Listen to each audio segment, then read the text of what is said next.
நெறைய பேர் இந்த விஷயத்த பத்தி பேசுறதே இல்ல. I really wondered. ஏன் யாருமே பாராடாக்ஸிகல் ஹேர் குரோத்த பத்தி சொல்றதே இல்ல அப்படின்னு. நான் இன்னைக்கு உங்களுக்கு அத எக்ஸ்பிளைன் பண்றேன்.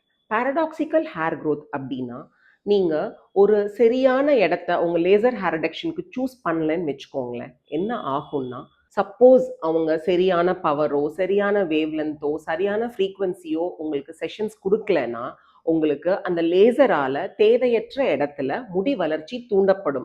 ஃபார் எக்ஸாம்பிள் இந்த சின்ஸ்லலாம் திக்கான ஹேர்ஸ் வளர ஆரம்பிச்சுரும். அத வந்து ரிவர்ஸ் பண்றது ரொம்ப ரொம்ப கஷ்டம். நம்ம எலக்ட்ரோலிசிஸ் அந்த மாதிரி ட்ரீட்மெண்ட்ஸ் போக வேண்டிய சிச்சுவேஷன் ஏற்பட்டுரும். ஸோ நீங்க லேசர் ஹேர் ரிடக்ஷன் பண்ணணும் அப்படின்னு முடிவு பண்ணிட்டீங்கன்னா, ஒரு வெல் ட்ரெயின்டு மெடிக்கல் ப்ரொஃபஷனலோட சூப்பர்விஷன்ல பண்ற கிளினிக்ஸ சூஸ் பண்ணுங்க. ஏன்னா, உங்களோட ஸ்கின் கலர் என்ன? உங்களோட ஸ்கின் டைப் என்ன? எந்த லொகேஷன்ல நம்ம லேசர் ஹேர் ரிடக்ஷன் பண்ண போறோம்? அப்படிங்கிறத எல்லாமே கன்சிடர் பண்ணி number of sessions, wave length, type of laser, power இது எல்லாமே டாக்டர் தான் பெர்ஃபெக்ட்டா சூஸ் பண்ண முடியும். லேசர் ஹேர் ரிடக்ஷன் சம்மந்தப்பட்ட உங்களோட கேள்விகள் இல்ல சந்தேகங்கள் ஏதாவது இருந்ததுன்னா எங்களுக்கு கால் பண்ணுங்க. Visit advance glow skin clinic Karaikudi. Keep glowing.